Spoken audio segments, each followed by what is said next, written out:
Assalamualaikum warahmatullahi wabarakatuh.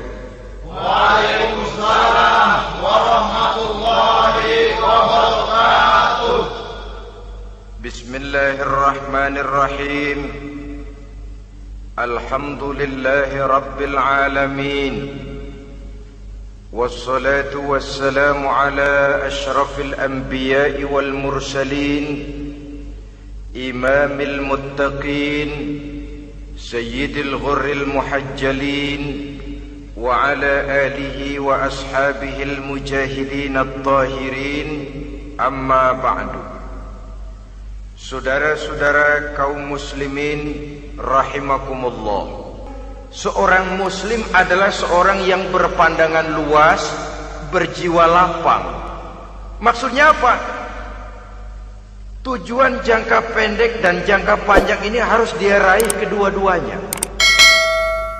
Ini yang oleh Al-Quran diajarkan agar setiap muslim mencapai fid dunya hasanah wa fil akhirati hasanah. Kebaikan di dunia, kebaikan di akhirat. Itu arti hasanah. Jangan macam orang dulu, punya istri dua pergi haji. Yang satu yang muda istrinya namanya Hasanah, yang satu namanya Khadijah. Waktu tawaf keliling Ka'bah, si suami ini nggak bisa doa apa-apa kecuali Rabbana Atina itu. Tiap putaran Rabbana Atina fid dunya hasanah wa fil akhirati hasanah. Putaran kedua Rabbana Atina fid dunya hasanah wa fil akhirati hasanah. Ini istri tuanya yang namanya Khadijah dengerin aja. Akhirnya di satu saat dia colek suaminya, "Bang, mentang-mentang Hasanah bini muda disebutin melulu. Saya dong disebutin dalam doa." "Iya deh, ntar putaran selanjutnya." Suaminya blow on juga. Putaran kedua dia baca Rabbana Atina fid dunya hasanah wa fil akhirati Khadijah. Saudara-saudara, itu makna refleksi daripada doa tadi itu, doa sapu jagat. Kita ingin fid dunya hasanah wa fil akhirati hasanah. Tujuan jangka pendek dunia tercapai, tujuan jangka panjang akhirat dan ridho Allah juga tergapai. Oleh sebab itu Al-Quran menjelaskan, wabtaghi fima atakallahu ad-daral akhirah wa la tansa nasibaka minad dunya. Dengan karunia yang diberikan Allah kepadamu, carilah bahagia akhirat. Wa la tansa nasibaka minad dunya, tetapi jangan lupakan bagianmu dalam kehidupan di dunia ini. Cari akhirat, utamakan akhirat dengan tidak usah melupakan jatahmu di dunia. Kenapa saya katakan seorang muslim berjiwa besar? Sebab andai kata dia gagal mencapai tujuan jangka pendek, andai kata dia gagal di dunia, dan dia oleh Islam diajarkan jangan sampai gagal, tapi andai kata dia gagal, dia masih punya tujuan jangka panjang, akhirat dan ridho Allah. Dia masih bisa menghibur diri, biarlah di dunia kita sederhana, bahkan biarlah susah di dunia, asal di akhirat kita bahagia. Orang yang tidak punya pandangan hidup semacam ini, surgalah dunia ini, segalanya telah tertumpu di sini. Bila umurnya selesai, ajalnya datang, selesai sudah, surganya sampai di situ, dan dia tidak punya pengharapan lain di belakang itu. Maka seluruhnya bertumpu pada kehidupan di dunia, padahal dunia seperti air laut, makin diminum makin haus, makin kering tenggorokan. Dunia yang diperturutkan menyeret manusia ke dalam lingkaran setan, terjebak dalam sifat yang namanya tamak bin rakus alias serakah.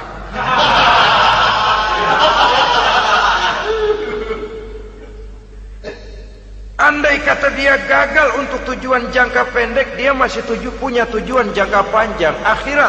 Dia masih sanggup berkata, biar di dunia kita sederhana, bahkan biar kebelangsak sengsara susah di dunia, asal di akhirat kita bisa bahagia.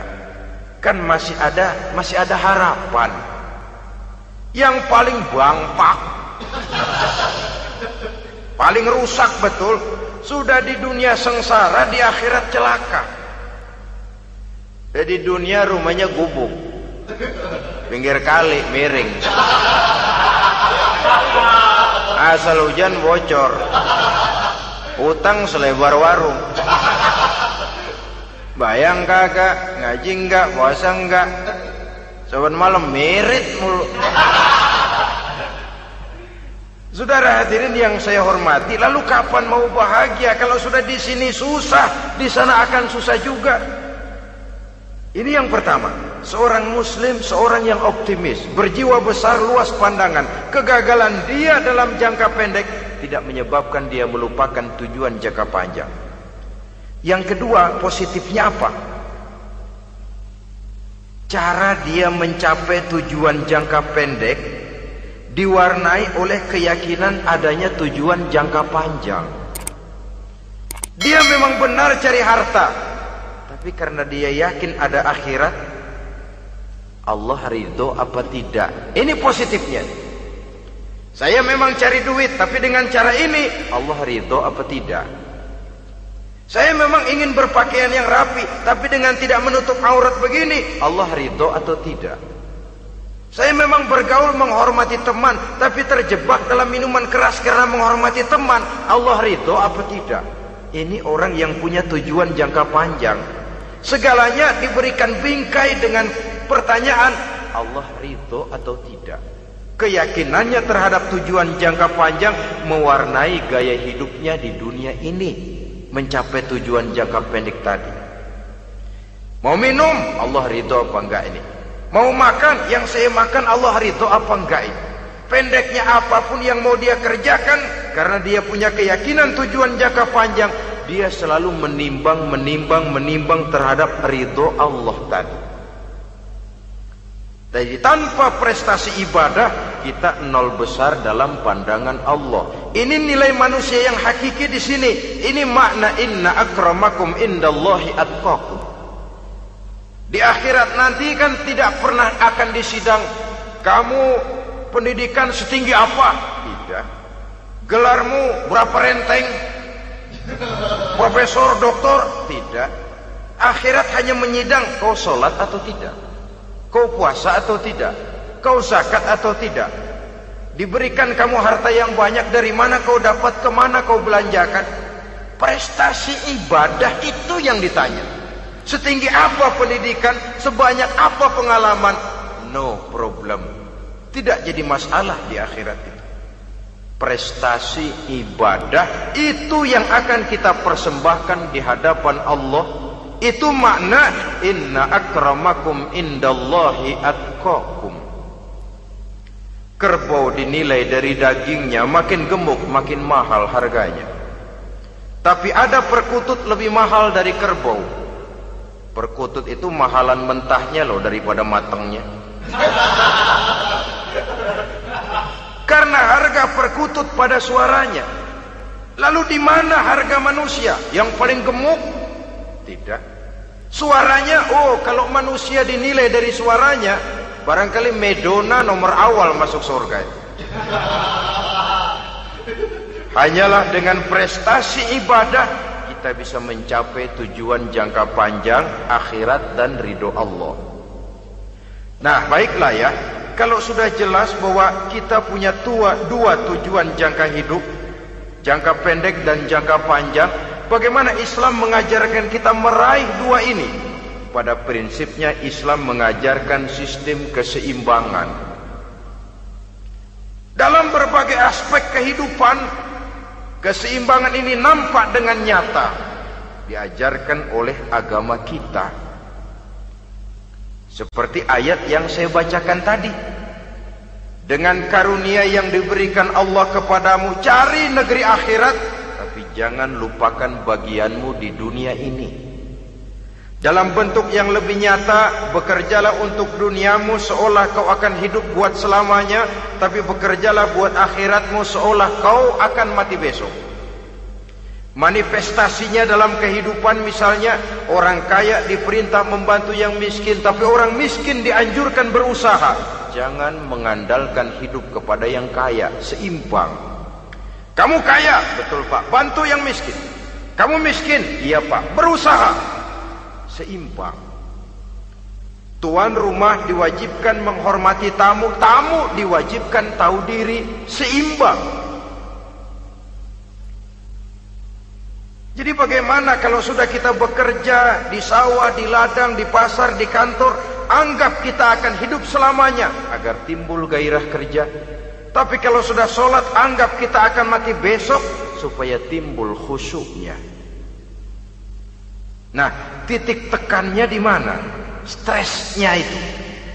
Walaupun Islam mengajarkan sistem keseimbangan, tapi Al-Quran tetap menggarisbawahi walal akhiratu khairul laka minal, bahwa bagaimanapun seimbangnya, akhirat itu lebih utama daripada dunia. Bagaimana implementasinya? Kata orang-orang tua, kalau kita menanam padi, rumput pasti tumbuh, tapi nanam rumput jangan mimpi tumbuh padi. Maksudnya apa? Kalau satu perbuatan kita niatkan karena Allah, dunianya pasti ikut. Tapi kalau satu perbuatan diniatkan karena dunia semata-mata, akhirat akan hilang. Sebab itu, biasakanlah berbuat sesuatu, baik untuk tujuan jangka pendek, lebih-lebih untuk tujuan jangka panjang, dengan motif lillahi ta'ala. Jadi saya ulangi, satu perbuatan kalau sudah diniatkan karena Allah, dunia biasanya ikut. Tapi kalau diniatkan karena dunia semata-mata, akhirat akan luput. Padahal itu titik tekannya, walal akhiratu khairul laka minal ula. Saudara-saudara kaum muslimin rahimakumullah, ini tujuan hidup. Jadi landasan tempat kita bertolak sudah jelas, pantai yang akan kita tuju dalam kehidupan ini juga sudah nyata. Kita ingin mencapai apa yang dinamakan fid dunya hasanah wa fil akhirati hasanah. Untuk itu perlu ada keseimbangan, tetapi titik tekannya tetap akhirat lebih utama daripada kehidupan dunia ini. Sekarang kalau sudah ada dasar hidup, sudah ada tujuan yang akan kita capai, tentu harus ada alat untuk mencapainya. Semuanya perlu sarana. Bahkan pada hakikatnya dalam kaidah usul fikih para ulama mengajarkan lil wasail hukmul maqasid. Sarana dan tujuan hukumnya sama. Ini mestinya mendidik umat Islam jadi pinter. Jangan cuma berpikir melaksanakan satu pekerjaan, tapi juga berpikir menciptakan sarana untuk terwujudnya pekerjaan itu. Misalnya umat Islam wajib pergi haji kalau mampu, kan begitu toh?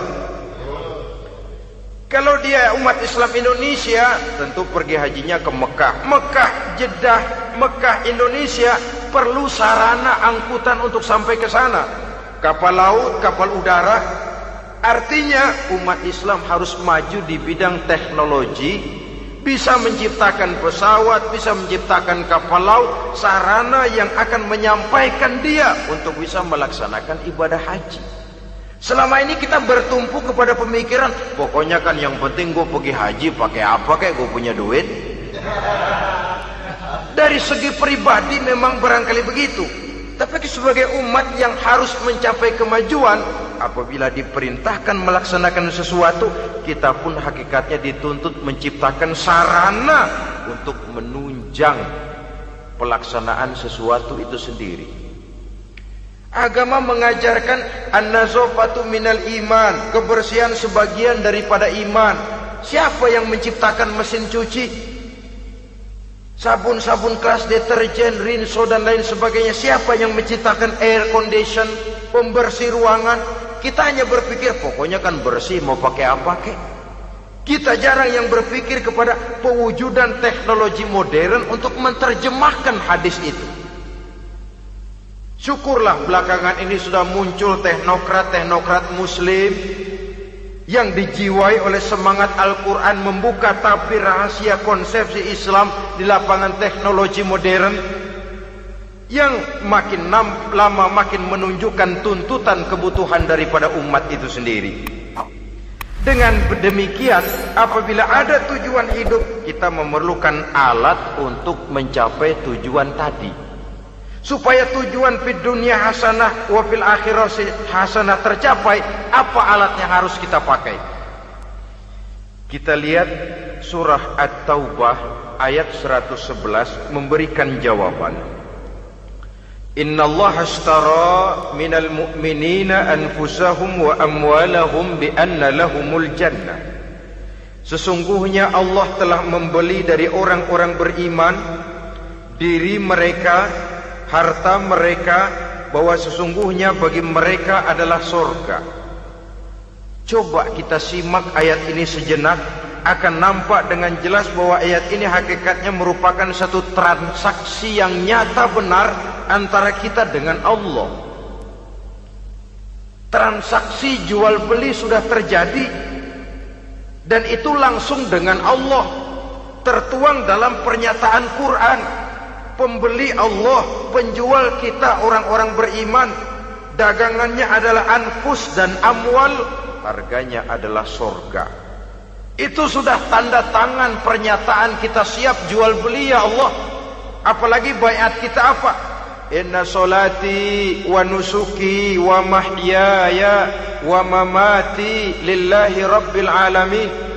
Solatku, ibadahku, hidup dan matiku cuma untuk Allah Tuhan seluruh sekalian alam.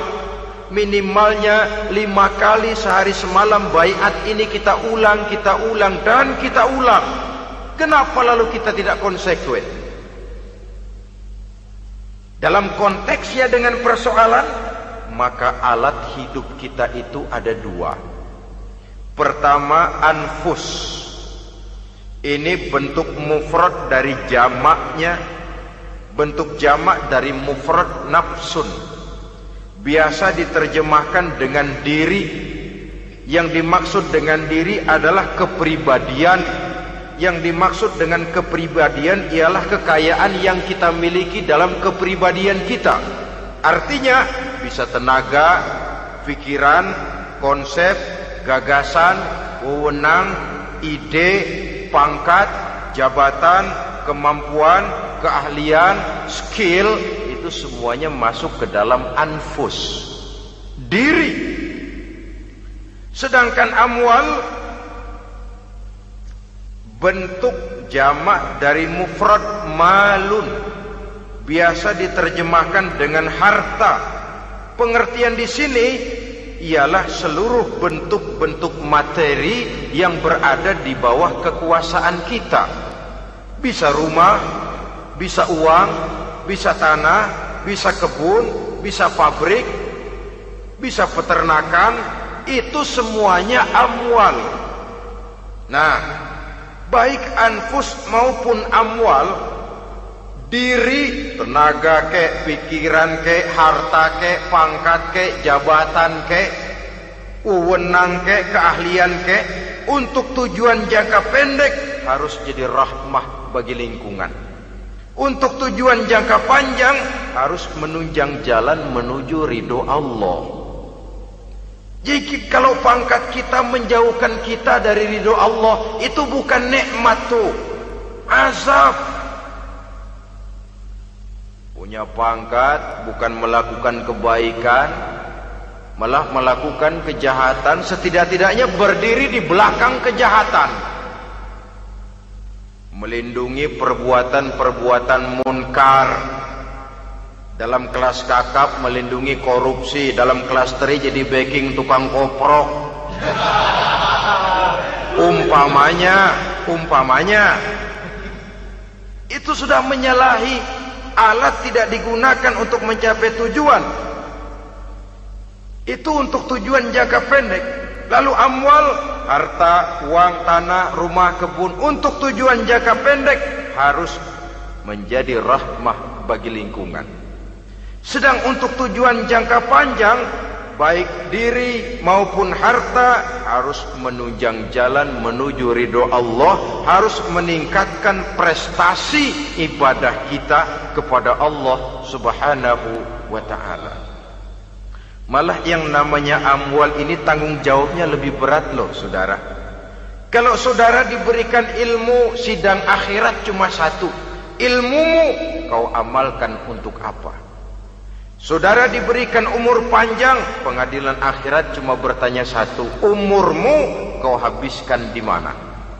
Tapi saudara diberikan harta, pertanyaan akhirat dua, hartamu kau dapat dari mana? Kau belanjakan kemana? Dari mananya dan kemananya ditanya, depan belakang. Wah, kadang-kadang kan ada orang hartanya didapat dari jalan yang halal, dibelanjakan di jalan haram. Kerja peras keringat banting tulang setengah mati, begitu dapat duit beli buntutan,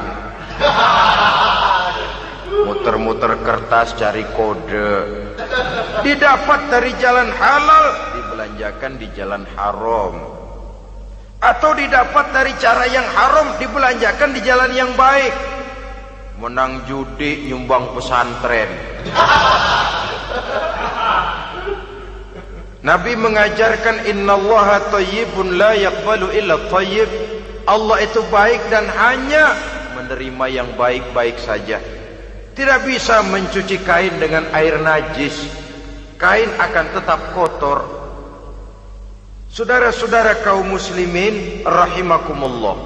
Oleh karenanya masalahnya terpulang kepada kita, pandai-pandailah membagi orientasi. Suatu saat tenggelam kita dalam kesibukan dunia dan seluruh isinya untuk mencapai tujuan jangka pendek. Lain saat tenggelam kita memfanakan diri untuk mencapai tujuan jangka panjang, akhirat dan ridho Allah. Karena kehidupan ini bukan berjalan tanpa batas. Umur ini bukan satu karunia tanpa pertanggungan jawab. Satu saat setuju atau tidak, rela atau terpaksa, kita akan sampai kepada garis finish daripada perjalanan kehidupan dunia ini, yang memang merupakan satu perjalanan panjang, a walking tall. Kata orang Kulon, a walking tall, satu jalan yang demikian jauhnya. Entoh kita akan sampai ke garis finish. Bila datang ajal, senja kehidupan datang, malam menyelimuti. Datangnya tidak pernah kita sangka, tapi sekali dia datang, tidak satu kekuatan yang bisa menolak. Kehadirannya tidak pernah kita harapkan, tapi satu kali dia datang bertamu, pasti terjadi. Dan itu pasti akan kita temui. Alangkah malangnya pada saat kembali itu datang, kita tidak punya prestasi ibadah. Lalu apa artinya prestasi dunia? Apa artinya tujuan jangka pendek kalau kita harus kehilangan tujuan jangka panjang? Rumah kita yang besar, pangkat kita yang tinggi, harta kita yang banyak, bisakah menolong kita untuk kalau sudah kumpul di padang mahsyar nanti? Malaikat, jangan gebugin saya, rumah saya harga 2 miliar.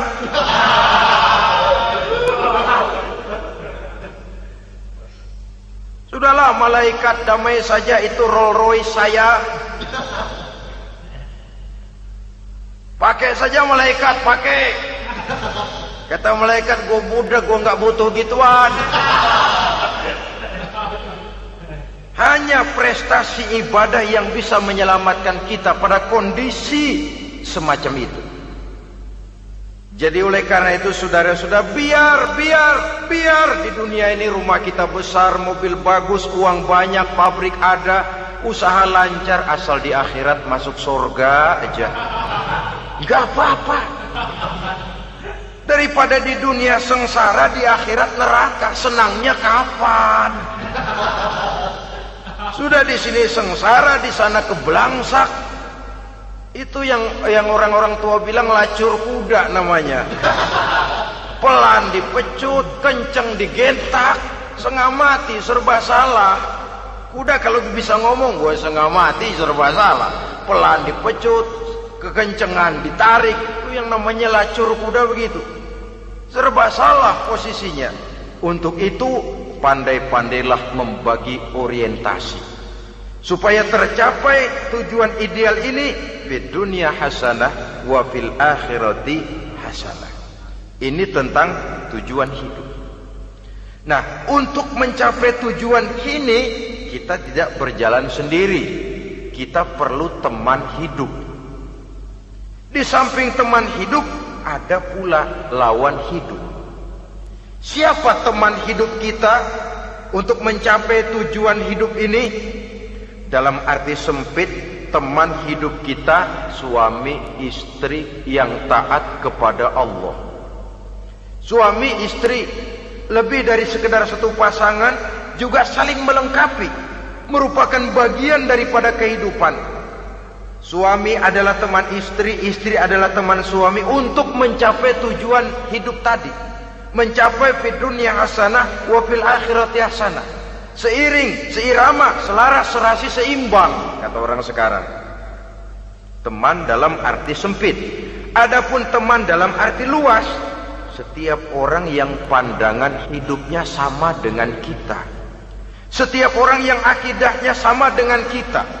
Terlepas dari suku bangsa apapun, warna kulit apapun, bahasa apapun, jikalau keyakinannya sama, pandangan hidupnya sama, dia adalah saudara kita dalam artian yang luas. Islam tidak kenal teritorial, maka tidak ada itu Islam Jepang. Ya walaupun secara formalnya ada, tapi informal Muslim adalah Muslim, diikat dengan akidah. Itu teman hidup. Lalu lawan hidup siapa? Pertama iblis, dalam segala bentuk dan implementasinya. Yang kedua, setiap orang yang pandangan hidupnya tidak sama dengan kita secara ideologis, itulah lawan hidup kita. Maka yang teman jadikan teman, yang lawan jadikan lawan. Jangan teman dijadikan lawan, lawan dijadikan teman.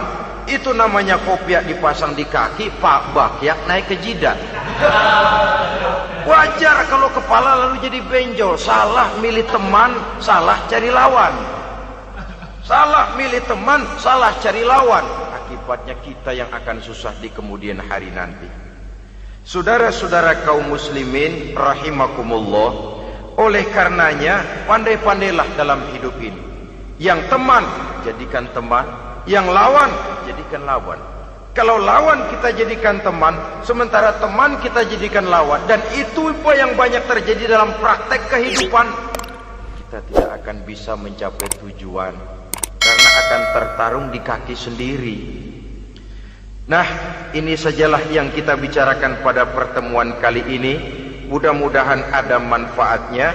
Terima kasih atas segala perhatian. Mohon maaf atas segala kekurangan. Usikum wa nafsi bitaqwallah. Wassalamualaikum warahmatullahi wabarakatuh. Waalaikumsalam warahmatullahi